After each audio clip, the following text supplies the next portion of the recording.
This is what happens when you don't put enough hardener in automotive urethane on a model.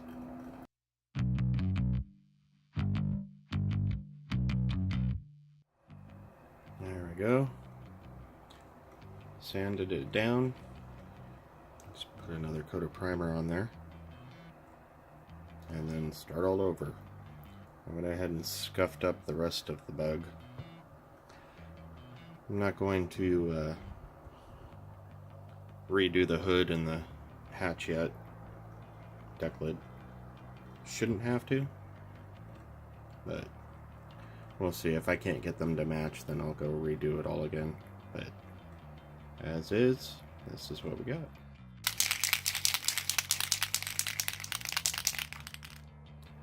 Let's see if I can do this one-handed.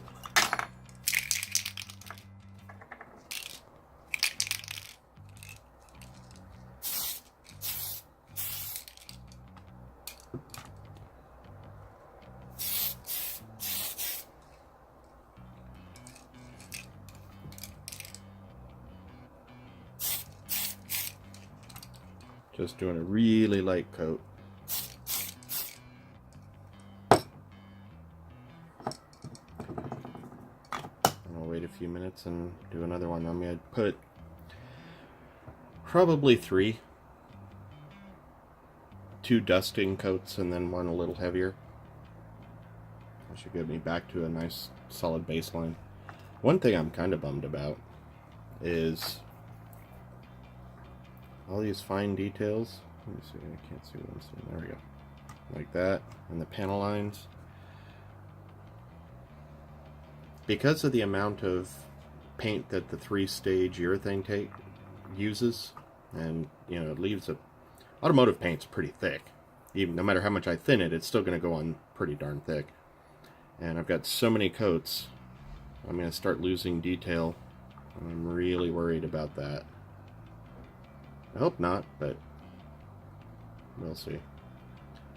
Regardless, it's going to be what it's going to be. This model's just going to be a representation of what the 64 that we're building is going to look like when it's done. Hopefully, when it's done, if it ever gets done. That's why I'm using the automotive paint. I'm actually using the exact paint that's going to be used on the real 1-to-1 model. Anyway, I'll come back after the priming's done, and when I start airbrushing on first the base coat, then the mid coat with the blue pearl in it, and then clear coats.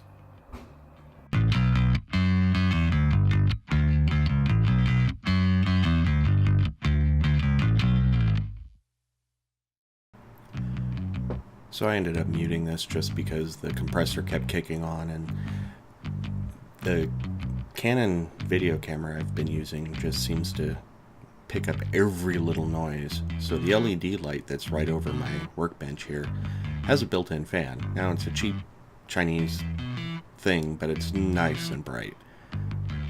But my camera picked up the fan noise like you wouldn't believe, and it just sounds terrible, on top of the fact that it's got the compressor. So here, I don't know what's going on, but the previous clip I was using applying the base coat. Here I'm mixing and applying the pearl. The pearl is basically just pearl added to a mid coat, which is kind of a clear coat. I am not a huge fan of the way that Urachem did this, because right here you see that's the activator that I failed to put on before, which caused the problem to begin with. If I added it, I didn't add enough. And this was, months ago. I work slowly. Anyway, the pearl has too much amber to the color. It's not a true clear with the pearl mica powder added to it. I don't know if that comes from the mica powder or if it comes from the mid coat itself, but it's makes for an off-white color, which my daughter ended up liking. I'm not a huge fan of it, but it works. I would have preferred a true bright white with the blue pearl. Now you can see as I rotate this, the sprayer, the airbrush is actually adding dust nibs to the doors. I don't know why it only did it to the doors, but maybe because I was more straight on. After applying the mid coat, I gotta clean it out.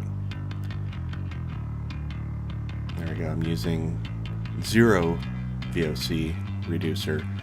Seems to work just fine, and less crap for me to breathe. I know I'm wearing a mask when I'm doing this, but still, rather have less crap than more crap. Plus, whatever I don't breathe in ends up in the air and, you know, share it with the rest of the environment. So that's what I use to clean the gun between colors. I wipe out what's remaining in the bowl and then pour some reducer in there and swish it around with a Q-tip, make sure I knock loose anything that's stuck to the sides, anything like that, and run it through. Now I'm adding the clear coat. Again, a couple drops of the activator.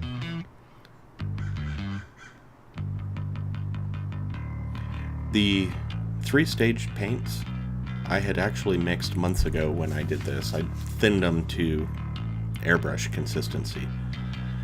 So that's why you saw me sticking a Q-tip, or not a Q-tip, a toothpick in there, trying to make sure I knocked loose any solids that were stuck to the sides.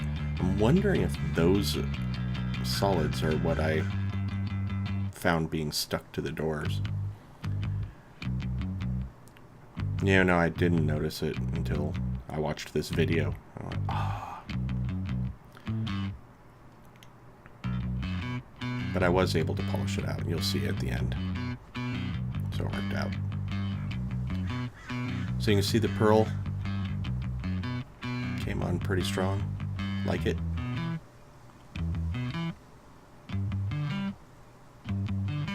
So now I gotta clean the gun again. There we go. I'm sorry, that was the clear coat, not the pearl. So what I'm looking at here is I have 2 different coarseness, I guess. Is that what you call it? Coarseness? Whatever. 2 different polishing pads for my Dremel. The yellow one is coarser, the white one is quite fluffy. And since I'm out of the Meguiar's 102, I only have 202, which is mostly for swirl removal, not for scratch removal.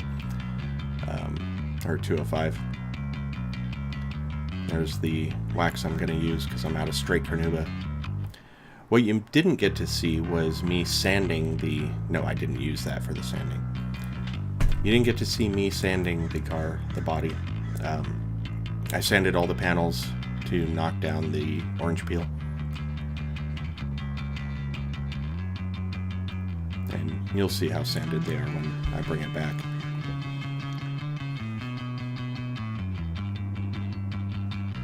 What I found out was a problem is that my Dremel, I've never done this before, so keep in mind I'm learning as I'm doing this.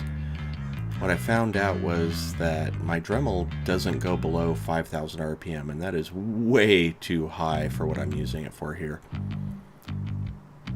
So you see me spinning it up and going, oh wow, that's too much. So I had planned on using the yellow pad first and then coming back with the white pad, but spinning that high, I'm afraid I'd cut right through the paint into the plastic. And you see here, I was like, oh, it says 5,000 right there. Shoot. Okay. So, there goes the yellow. Putting the fluffy white one on. And as you watch me doing this, you'll see just how fluffy that really is. I mean, it loses the pad and becomes like just feathers slapping at the material. It still worked fine, but you can see pieces flying off just off my fingernail there. And it leaves chunks sticking out. And it was cheap, and it still does the job, so who cares? So there you go. You can kind of see it's rough. It's not shiny. So I had let it cure overnight. Nice thing about 2K urethane paints is they cure really fast. So I'd let it cure overnight, and then this morning I sanded it and knocked down the orange peel and got rid of those little nubs that were sticking everywhere. You can kind of see in the front driver's side fender there's a couple of little nubs sitting there, and yeah, I missed them. I'm old, my eyesight sucks, deal with it. Now I'm gonna go ahead and start speeding this up here in a minute because this is just long and tedious, and you get the idea of what I'm trying to do. There we go. Just make sure whatever you do, you don't stick in one spot for too long. It will cook the paint. No matter how durable the paint is, it'll cook if you spend too long with this spinning pad, especially at 5,000 RPM. I need to go find me a 1,000 RPM or a 500 RPM tool. And I kept adding more compound because it flings it off, and you'll know when you're running out and you need to add more because you'll start to smell the wax of that acts as a carrier in the compound. You'll start to smell it, and that's when you need to add more. The wax will burn long before the paint will, so that's your heads up. Working my way around the rest of the car. The top and the doors got the most sanding. I used 1500 automotive wet dry paper and did it in the sink, which is why I didn't think to film it. Kept the water running on everything, so. But I got those nubs out and knocked down the orange peel on the top and a little bit on the fenders. I didn't try to get into the nooks and crannies. My fingers are just way too fat.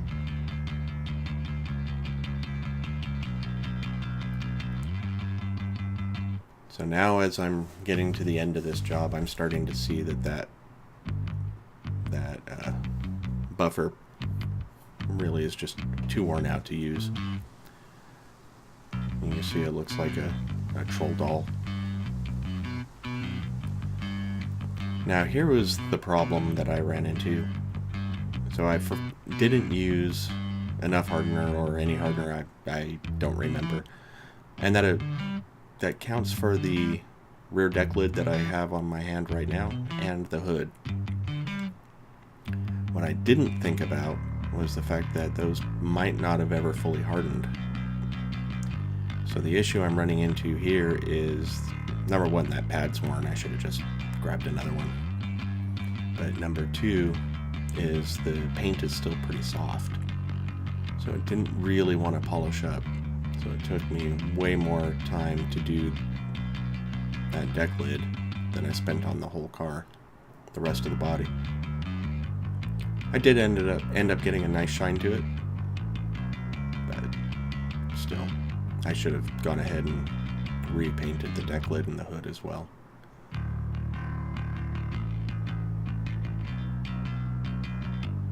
Yeah, you see I'm spending a lot of time on this.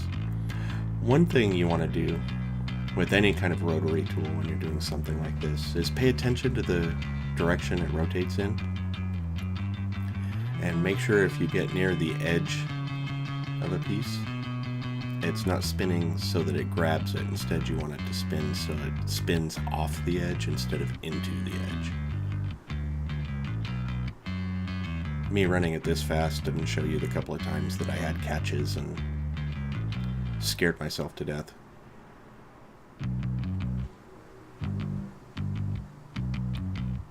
But they did happen. And I should know better. I've buffed enough cars over the years. You'd think I'd have that down, but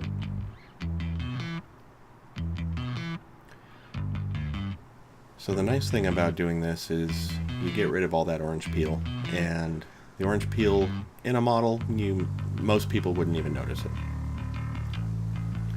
But this is kind of maybe going to be an heirloom piece. You know, it has meaning. so I wanted to make it the best I could. So I went and washed the parts now, make sure I got all the little grit and polishing compound out of it. And I'm drying it off with a microfiber.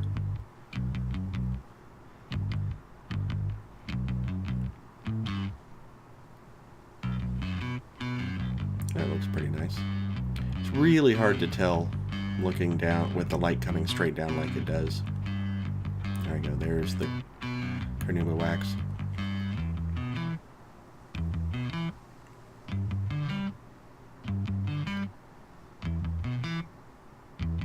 Yeah, with the light coming straight down, and it's pretty harsh.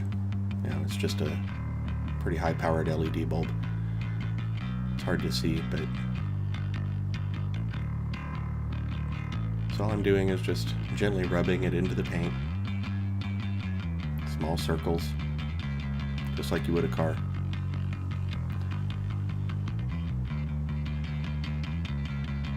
And I'm gonna let it set for a few minutes. Doesn't take long, just enough for it to haze over. And come back and buff it off. There we go.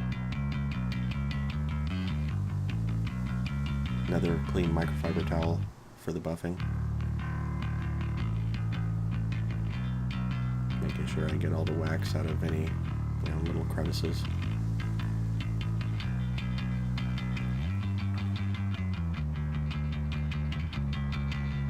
It shined up really nice.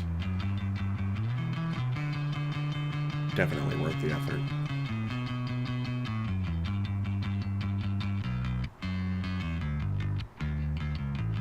There we go. Now just set the pieces in place so we can get a feel for what it's going to really look like here. Take the camera off the tripod and spin it around, take a look.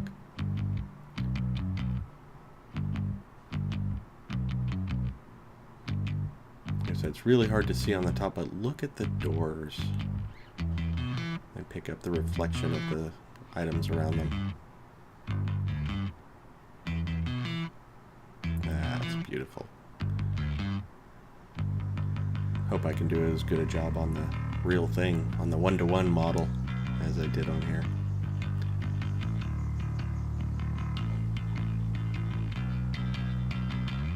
And there's little fluff sticking out of the back window. I didn't notice that before. Alright, so thanks for watching. If you like what you see, click that subscribe button and have a great day.